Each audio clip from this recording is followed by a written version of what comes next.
PHPEP presents Emotional Intelligence and Healthcare by Dr. Andrew Iraniha.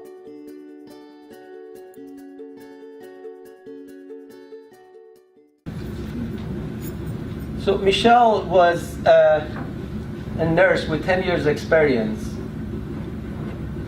She was supposed to come in on Monday morning to start her morning shift. And unfortunately, the Friday before, she found out the husband was fired from her work and from his work. And then it was so horrible for her. She had the whole weekend thinking about what's going to happen to their future. They just bought a house and they had a mortgage. She went through a lot of difficulty to cope with that story. Felt significantly angry and hopeless and upset and sad. She came in the morning to start her morning shift, and during the time of the talking to the other nurse, lost her attention and concentration. She was supposed to take care of 5 people at that day, and one of them was new patients, and the other one was a lady who had surgery 5 days before, had a perforated colon and had a colostomy, and was very sick in the hospital.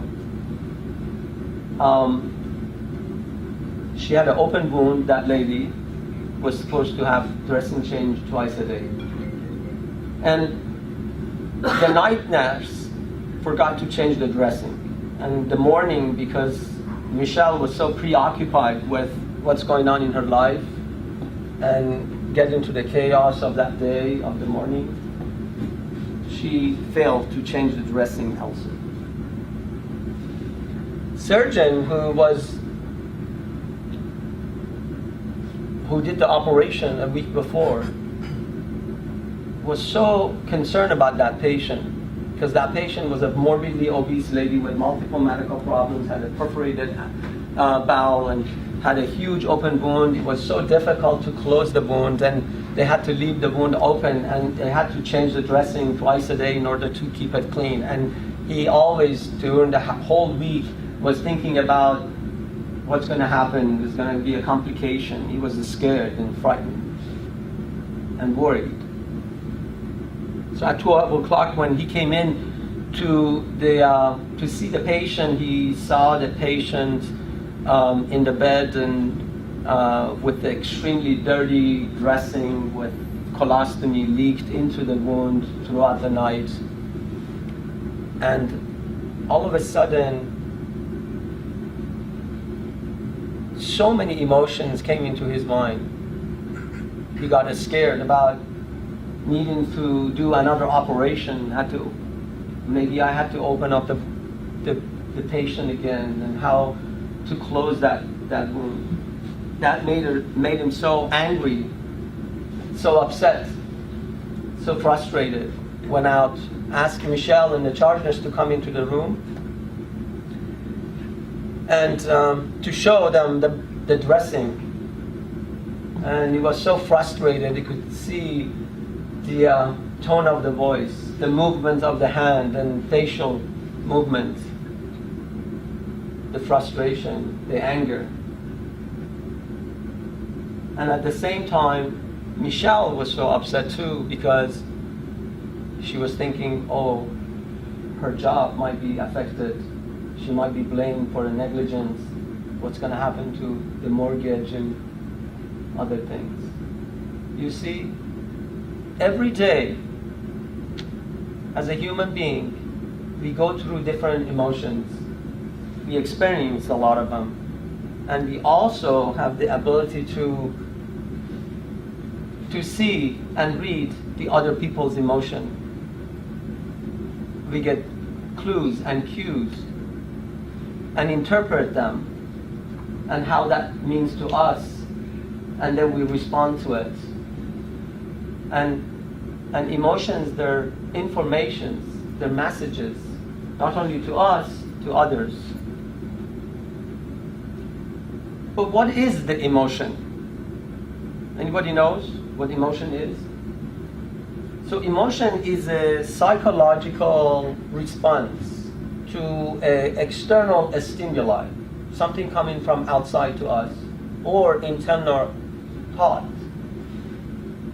something that you think about, that you get scared, upset, angry. And it has three major components. And that major components, one of them is subjective experience, physiologic arousal or response, and the behavioral expression. So what that means is that subjective experience means your feeling, what you feel. Feel angry, feel the feelings. The feeling is a personal feeling. And then it's always associated with some sort of a physiologic arousal. Like your heart rate goes up, your breathing gets fast, gets sweaty palm. And then it also associated with a display, a behavioral expression. Changes in your face, movement of your hands or your body. So when you get scared, or you want to protect yourself, or when you're happy and you smile. So those are the expressions. So always these three is associated with the emotion.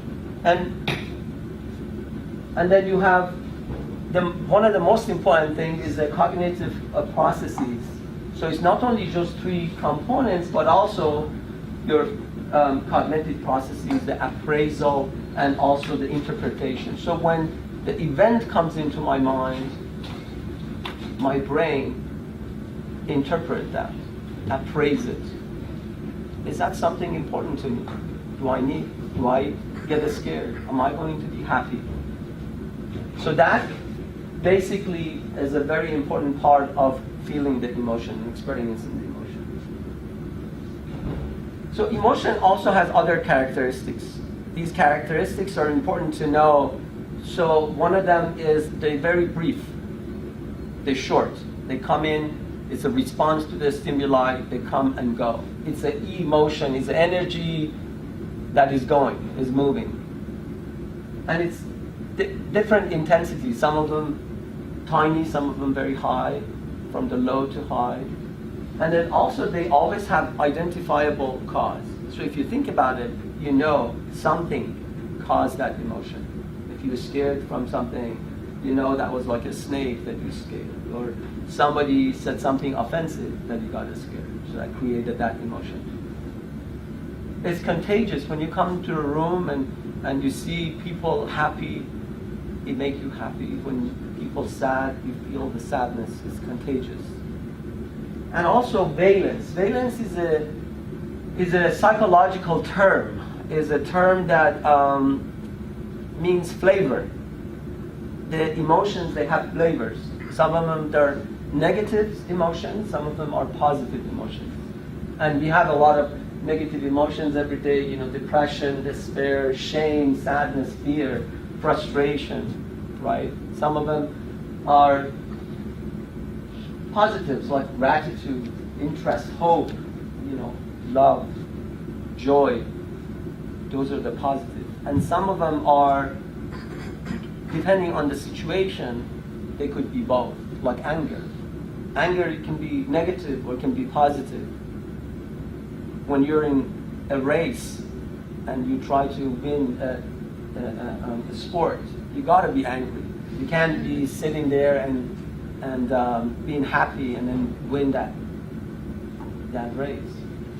So anger has two sides to it. And it always conveys messages. Every emotion has a purpose. And there's some people said there's 34,000 emotions that we feel as a human being, right? And they have messages. And these messages, some of them, they motivate us to act towards achieving goals. It pushes us to do the right thing, to reach the goal. And they are emotions that protecting us, inform us about the harms, like fear, right? When you fear from something. They shape our perspective. When you have a positive emotions, when you feel inspiration, when you have love, it broadens your spectrum about the life. But the negative emotions make your perspective narrow. Focus to the problem. You want to solve that problem. So even the negative emotion is not always bad. It helps you to survive. It gives you cues for social bond. We talk to each other with our movements of the face, rolling eyes, right, and smiling, movement of our body. We give cues to each other to create that. It's an information that we give to each other. Whether inform other people for the problems that is going on. For example, when you're angry and you're open up your chest and arms goes up and you can see the anger in your face, you're basically showing there's some problem going on. So it actually informs the other people about the problem. It's a resources and tools to create social bonds, and also helps us to cooperate and do a project together to work in one place.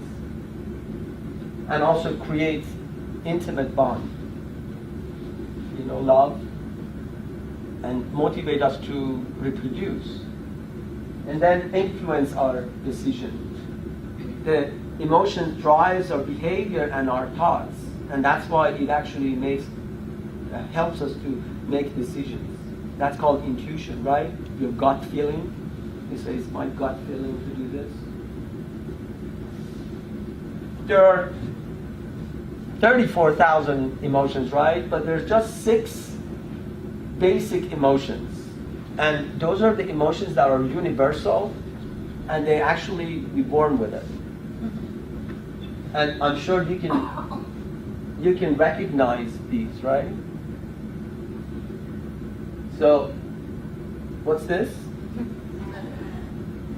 Paycheck.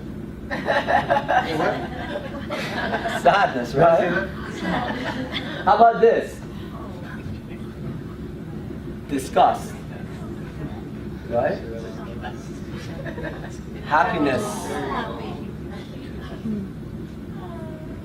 Scared, right? Yeah, those are the residents of that. Right. Surprise. And then the best one is anger. Right? So these six universal, they are all innate. We're born with them. Right? Sadness, happiness, disgust, surprise, fear, and anger. And some people think that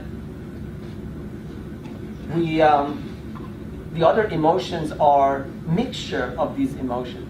You know what the colors that you put the blue and red together and turns another color?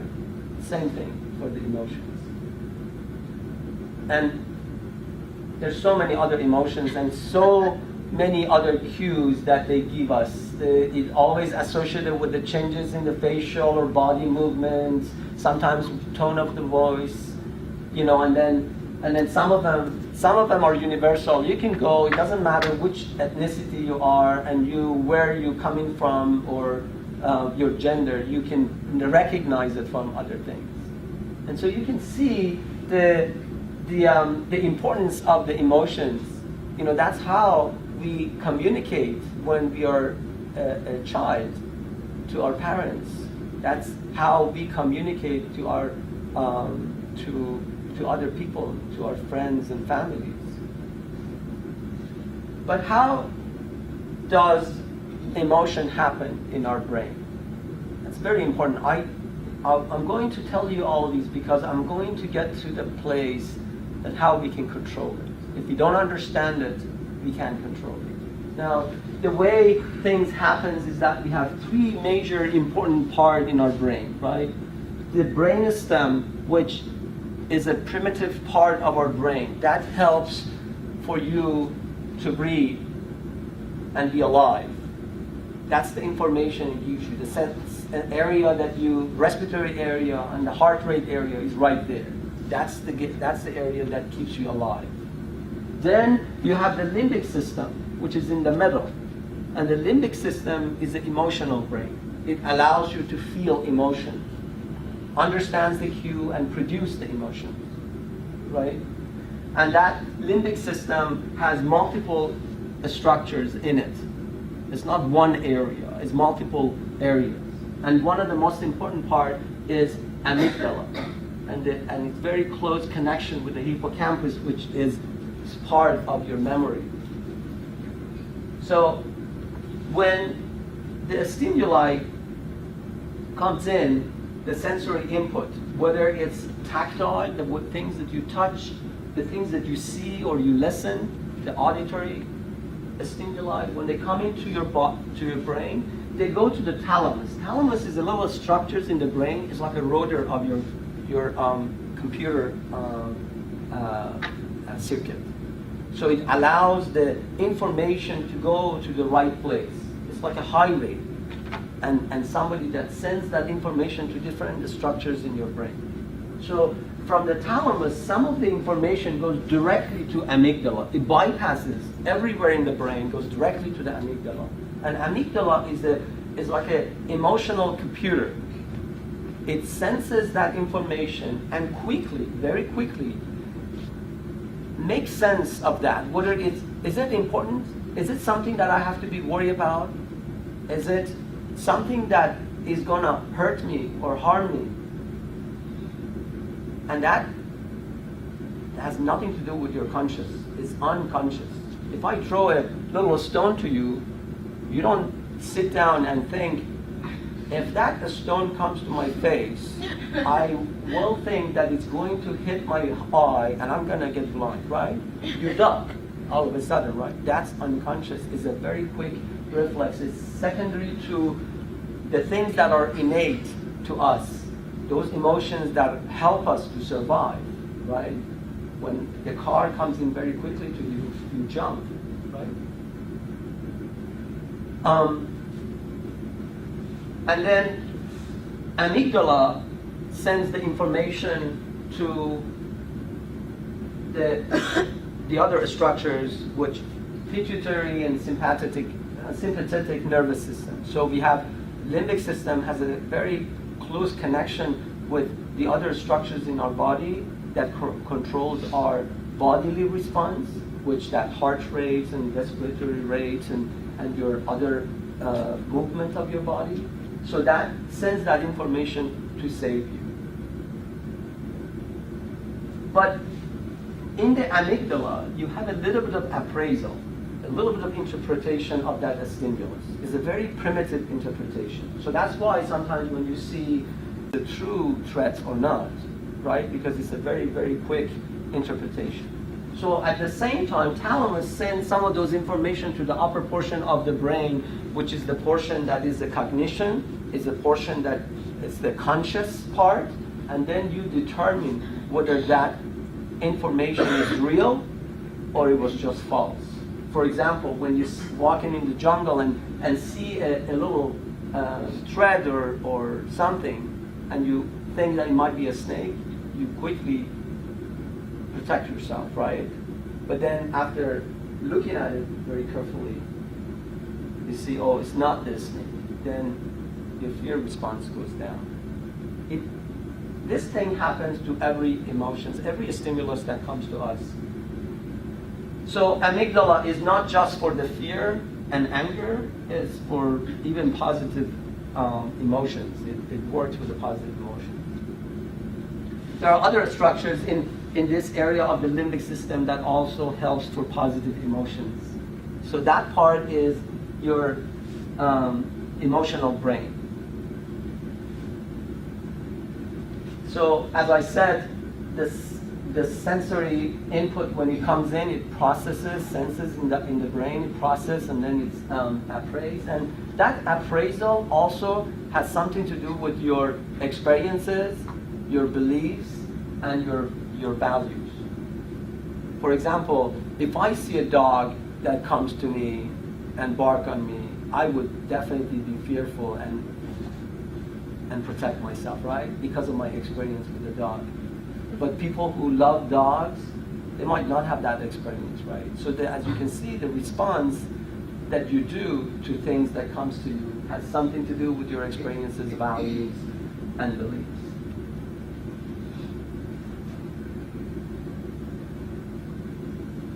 So appraisal is very critical. That's one of the very recent theory of how we feel and experience the emotion, is that we interpret that stimuli in our brain.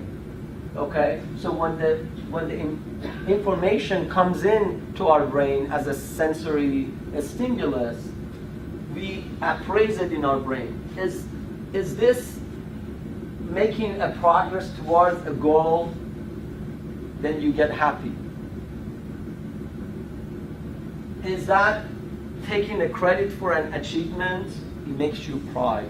That's the interpretation in your brain. So when you see your son graduating from high school or college, it's an achievement that then you feel pride, and so you interpret that. But some people don't care about that event. Obviously, you might not have that sensation or feeling, right? So feeling is very subjective also. Even though these emotions, there are sensory processes in your brain, but at the end of the day, it has something to do with every one of us. It's very subjective. That's why the value is important. Some people it's very important for them, for their son to be a doctor or graduate from the thing. Some people don't, right? So that doesn't give you that happiness or pride. So it's very subjective. So the emotions, as I said, they give you information. Fear, it tells you there's a threat. And not only tells you the threat, because by doing this and protecting yourself, you're also telling other people that there's a threat going on, right? When you hear a very loud sound, you worry about a bomb exploded, you protect yourself. Same thing, you're basically showing other people that there's something going on. When the anger, as I said, is a sign that you're telling other people there is a problem. Same as joy and interest. These are positive emotions, they're responses to the satisfactions and involvements, and the negative ones are responses to the threat and harm. So essentially, if you want to categorize the emotions, there are messages for two things: for survival and for achieving the opportunity, grabbing the opportunity. It tells you and motivates you to do something to grab that opportunity. For success, for happiness, for reproduction, right? What it also does, it not only a message, but also motivates you and asks you to do something. For example, when you're sad and you slow down and you feel tired, and because there's a loss going on, and that's the meaning of it, it also requests you as a human being to look for a healing. When you're angry and you shout at somebody or something, and you're upset, you want to show them as a meaning. You want to show them that there's something going on. Somebody's taking advantage of you, or something is not happening the same way you expected. But at the same time, you're requesting a protection, drawing a boundary. So it's not only a message to you and other people, but also requesting to do something in order to solve that problem. So everybody can be angry, right? That's easy to be angry with, but that's easy. But to be angry with the right person and to the right degree and at the right time, for the right purpose and in the right way, that's not within everybody's power, and it's not easy. So Aristotle is a philosopher for many centuries ago. So, and he's talking about everybody has the same emotion, but the key is how you control it. And our human body, as a human being, we are designed not only to feel the emotion, but to be able to control it. We have, as a species, we have the most important part and most complex part of any other species called brain. And that brain of us has a very important part that's called prefrontal. And prefrontal is the front of the brain right behind your forehead, that even though it's on the conscious part of our brain, even though that it's in the front, but has an incredible connection to the limbic system, to our emotion. As you can see, it turns around and sends all of these connections and circuits to the limbic system. It's amazing how the structure works, right? The prefrontal area has significant connections to the amygdala and other areas of the limbic system, and it's responsible to control the voluntary and automatic control of our emotion. So what that does is that when the stimulus comes into your thalamus and goes to your amygdala, and all of a sudden you get angry at something or somebody or some other movement that happens, or some thoughts that came to your mind, at the same time, some of the information goes into the upper portion of your brain, goes to the prefrontal, and it tries to calm you down. It appraises it, interprets it. Listen, this doesn't work. It's not true. Calm down.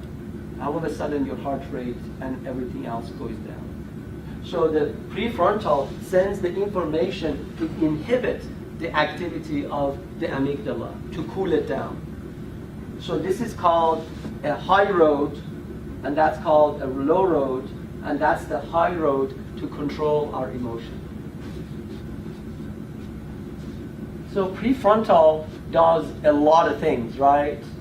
And that's actually separate us as a human being from the other species, if you think about it. Because even dog has emotion, right? I'm not a dog fan, but you are. So even dog has emotion, right? But it's hard for them to control it. Like, they probably have some basic controls because of the limbic system, as I said, but they don't have that major prefrontal that human has. So it helps for the emotion and modulation and bodily regulation. Bodily regulation means controlling your bodily response, the heart rate and everything else. Now, it's impulse control and delayed gratification, which is, again, another important tool for our controlling our behavior and our thoughts and our feelings and emotions. Foreseeing consequences and anticipating what is going to happen if I do this, if I act that way. Flexibility and shifting a strategy means how we have to follow some rules and regulations. We have to be flexible as a human being in order to be able to live in this society together in the right place, not just follow like a robot. We are not robots. Self-monitoring behavior and performance. We gotta be able to self-monitor ourselves. And that's the ability that we have.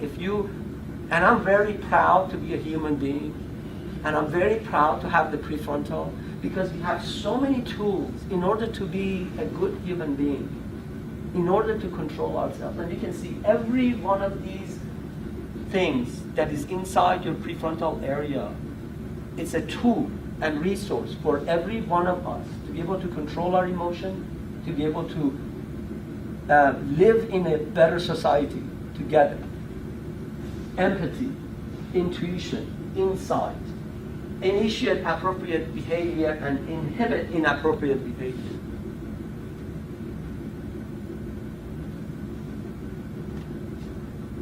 So now we want to talk about emotional intelligence. I went through the basic to introduce you what emotion is, what type of emotions are there, and how we feel the emotion. But at the end of the day, we want to gather it together and see what emotional intelligence is the ability to understand, recognize our emotions and other people's emotions, and be able to manage it, control it. And the idea started around 70s and 80s with a few psychologists and scientists named Peter Salovey and John Mayer, but it was not popularized until Dr. Daniel Goleman came up with his book in 1995 named Emotional Intelligence. And he said, and he defined the emotional intelligence as the ability to, again, identify, access, and control the emotion of oneself and others and of the group. So he says that in that book, he came up with a few highlights, and those highlights were extremely important since 1995. After his book, a lot of organizations started working on emotional intelligence, and those highlights were the emotional intelligence is the best predictor of success in life and at work, even more important than IQ. So it doesn't matter how smart you are, if you're not emotionally intelligent, you will not have the success. And he came up with his study that even emotional intelligence, if to measure it to the success, it has 60% rate for improvement of your success compared to the IQ. So if IQ has 20%, the EQ has 60%. And it's the EQ, or emotional intelligence, has also relationship with the work performance. So if you're a person that can control your emotion and emotion of others, you'll be performing better. And when people talk about performance, all of a sudden all the organizations start working on it, right? That's what the motivation was. And also is related to the effective leadership. So a lot of companies that are very respectful in this war, they have leaders. You can hear they have leaders that they emotionally intelligent, or they basically work on that prospect because they know that it improved the work performance. They know that it improved their success. So it's based on what Dr. Goleman says. The emotional intelligence is based on 5 things. One is a self-awareness. So self-awareness means ability to recognize and understand our emotion. You have to understand yourself. What goes on in you? Like when Michelle comes into work on Monday, she needs to understand that she is preoccupied because the husband lost the job and they had problem with the mortgage, and she is preoccupied and she's upset at that moment. Just recognizing that allows them to be more emotionally intelligent. Because a lot of us, when we come to work, we don't know we carry a lot of things from home and from our lives, right? I always tell my wife, I said, our brain is like a water, and if you preheat this water to 99, you just require 1 degree when you go out to get to the boiling time, right? But if you cool it down, it takes time for it to get boiled, right? So a lot of us, we already so preoccupied and upset that our brain's so hyper-excitable that one thing, one talk, one sentence, one reaction, one bad dressing, all of a sudden, it's like the world is coming to the end, right? Because if you think about that surgeon was also wrong. He did not recognize the circumstances that end or led to that problem. He reacted because there was a lot of things going on in his brain. He was worried, he was concerned about that patient. But he didn't recognize that moment there was other things that led to that situation. So just recognizing that you are upset, you are preoccupied, recognizing your emotion will help to be emotionally intelligent. The other thing is the self-regulation, being able to self-regulate and control those disruptive moods, right? And I will tell you later some of the things that you can do to help you, but you have that tool, and that's in your prefrontal area. And if you're a human being, it doesn't matter how intelligent you are, you can practice to be able to control your emotion. And then motivation is the passion to be able to work. Come from your heart. Participate, right? That's supposed to be not just because of the money, not just because of glory and a status. It's an energy and enthusiasm from within. And then empathy. It comes to the point that we have to realize that emotional intelligence starts when you realize it's not just you. It's not just you. There are others. We are extremely social species. We cannot live without others. When you're lonely, lonely is one of the worst negative emotions. Loneliness is one of the worst negative emotions that you can feel. Do you agree? Loneliness is one of the worst, right? But what does loneliness tell you? Loneliness tells you when you feel lonely, you gotta get out. You gotta find a person or somebody to help, to be close to love, to share, right? It's an emotion to motivate you to do the right thing. And human beings, we are extremely prosocial. And empathy is incredibly important. And when your empathy means putting yourself in other people's shoes, understanding what they go through. Because we are not alone. Every one of us, it doesn't matter how much money we have, what status and position we have in the society, every one of us has some sort of a struggle at home, financial, social, relationship, right? And it doesn't end every day. It comes and goes. Those does not end. So empathy allows you to create that connection and create that social skill. So these 5 things that Dr. Goldman says that is very important to be emotionally intelligent are important. Now, if you gather those 5, basically is 2 things, is your personal competence and a social competence. Because personal competence means you understand your emotions and you be able to control yourself. And social competency means you understand or try to understand other people and try to control the other people. Means help to create a relationship, appropriate relationship in that area that you work. And there are things that you can, I gather all these from the studies that I've done. So, but bottom line, I'm just going to read it to you, and I tell you exactly what my take of that is.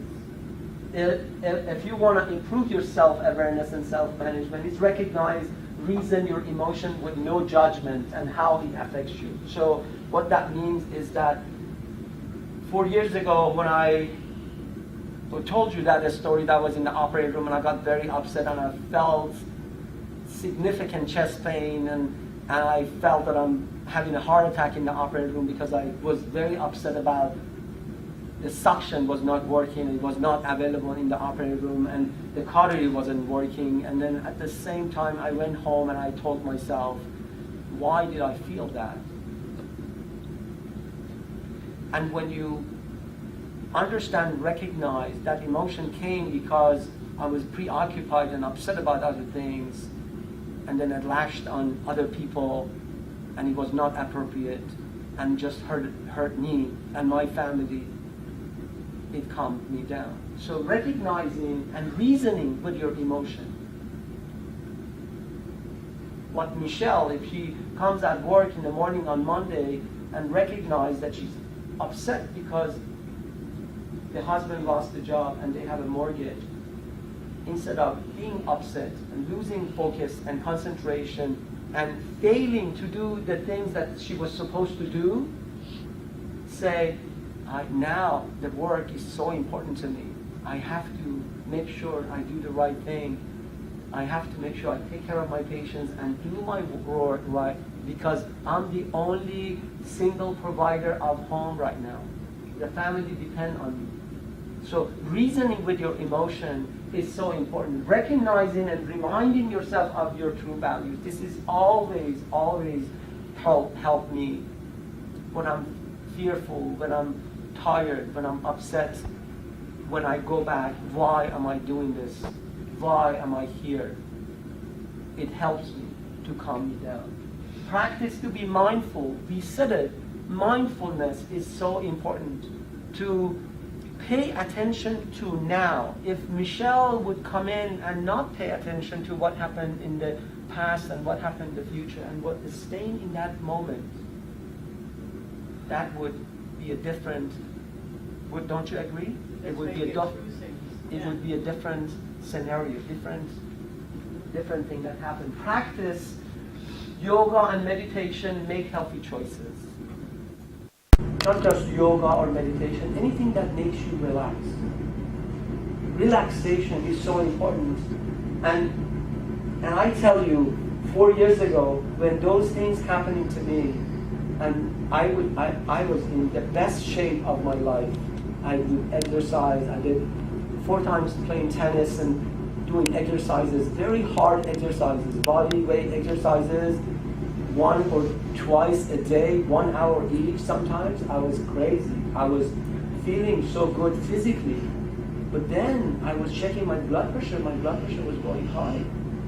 It didn't make sense to me at all. I was very healthy. I was taking care of my food and didn't eat bad and everything, but my blood pressure was going up, and I know it was all because of my emotion.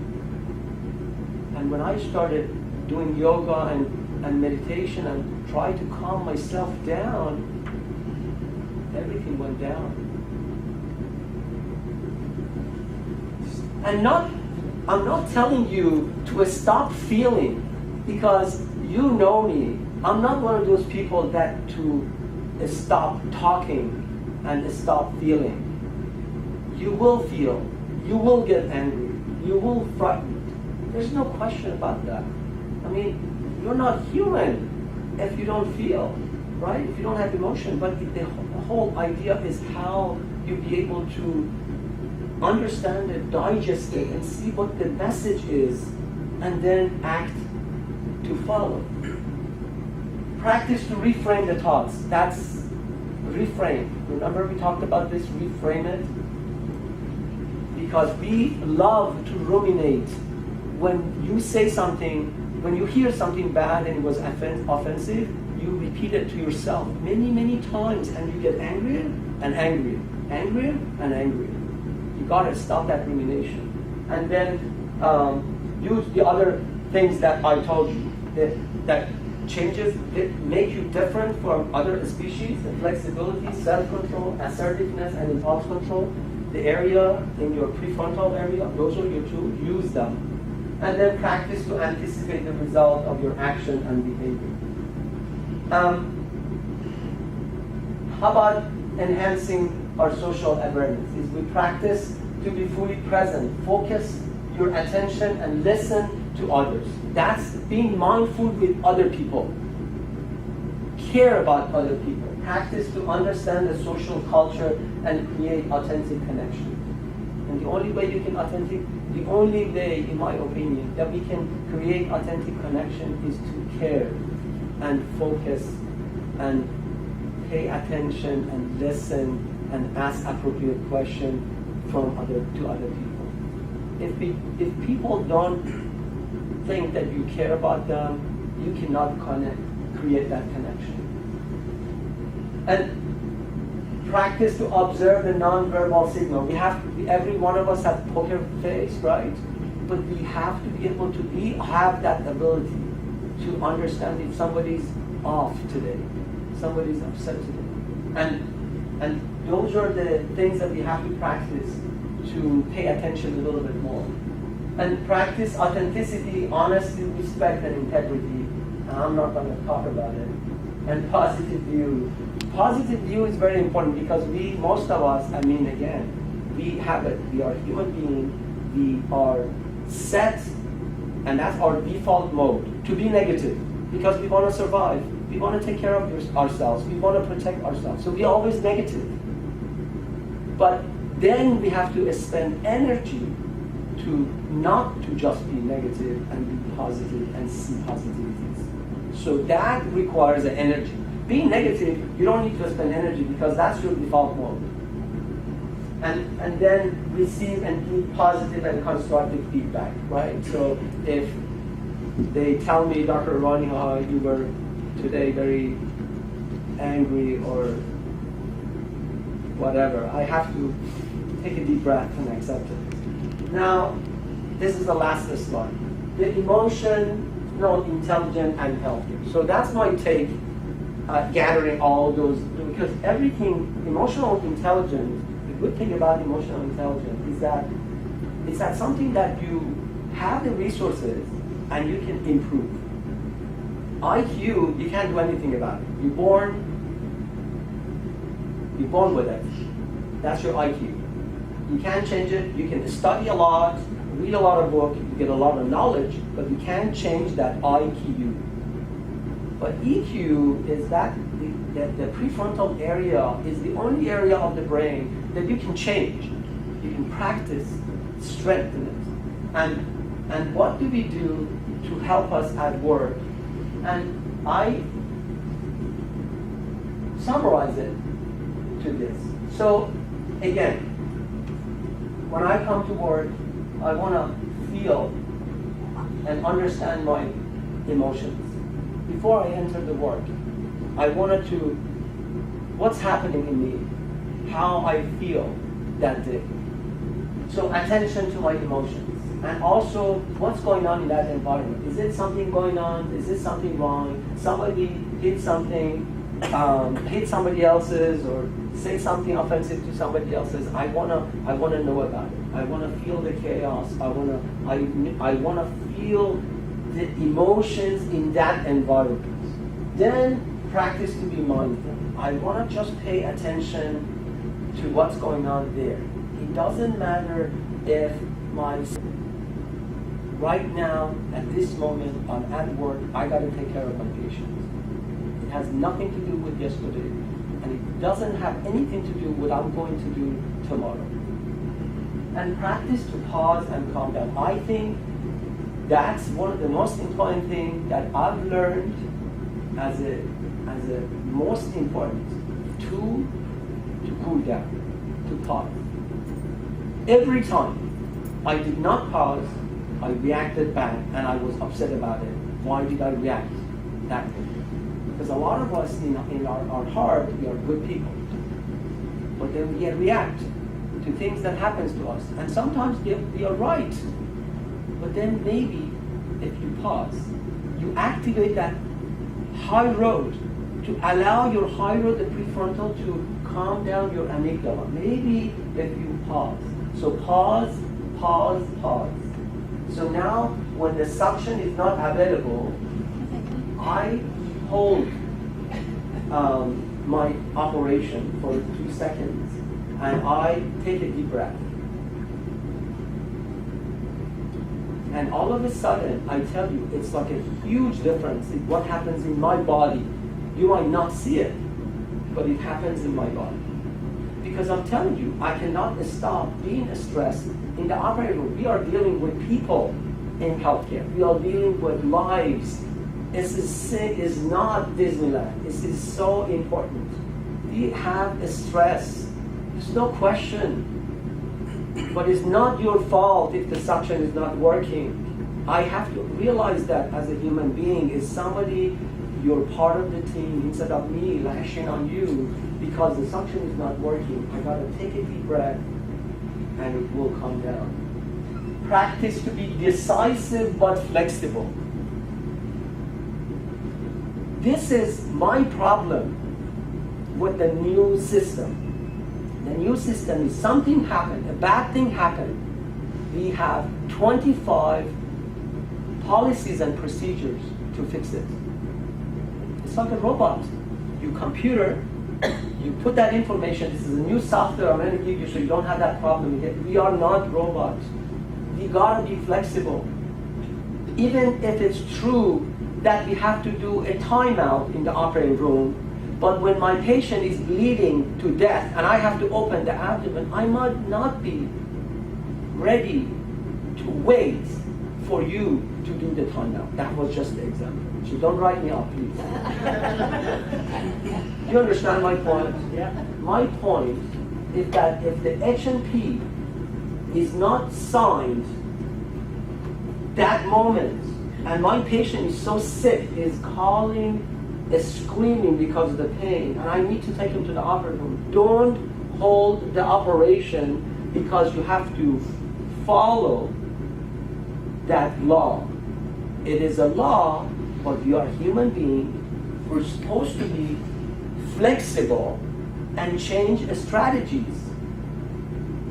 Depending on that moment, you gotta be a little flexible. Not to do the wrong thing, but at some point, right? Boost our self-esteem. Stop ruminating about negative events and stop judging. Judgment. Every one of us, we are human, and human beings, we judge. I judge, but I try so hard, every day. You have to spend energy not to judge. Judgment is something that we do. We judge because of their color, we judge because of their accent, we judge because of their religion, we judge because of the gender, we judge about everything. So, and if I say don't do any judge, that doesn't make any sense, but lower it down, decrease the volume, right? Decrease the volume. Be more empathetic and caring towards others. I cannot tell you how important that is. Just standing and listening. And that I practiced that at home, and it worked so incredibly with my family. Just sitting and not looking at other things and just listening. And sometimes, even if you don't agree, just listen. Just tell yourself, don't say anything. Just listen. That helps for your relationship. And what you do at work, and listen and ask questions and create authentic connection and friendship. And that's the key in order to be able to work in this environment. In this environment of stress and hardship, instead of blaming other people, listening, creating friendship, that's priceless to me. And inspire and promote positivity means when you come in, you are responsible to inspire other people because we are social. We are living in a society. We are not alone. We cannot live alone. Don't say when I come in, I'm gonna come in, clock out. I just wanted to work. I don't care about any other people, because that does not work. You create a bad culture, and unfortunately, what is going on right now is promote that culture. Promote the culture that people are suspicious to each other, suspicious to their top and the bottom, the higher level and the lower level. They don't trust each other. Listen, look at this. We do that every day. And one of the things that hurts me a lot is we come to a work that's supposed to be so beautiful, at least for us. I'm talking about the healthcare. For us, it's supposed to be so beautiful that coming to work and just say, I'm one of those people that's going to help and cure somebody, help them relieve their pain, help their family, and then come to work and feel angry about everything and upset about your friends and colleagues and everything and the top and the lower part. It's not supposed to be like this. And if we follow, every one of us follow these, and I can tell you, you definitely will improve your emotional intelligence and also social intelligence. That's the key. And I tell you, what I say to you doesn't mean I'm on the top. It's all working in progress. I am a work in progress. I can feel the difference in myself from 4 years ago, but I'm not perfect. Nobody's perfect. You cannot be perfect. There's no perfection in social relationship, in social intelligence. It's just a work in progress. But if every one of us do that, I think we're going to have a better time at work. Thank you so much.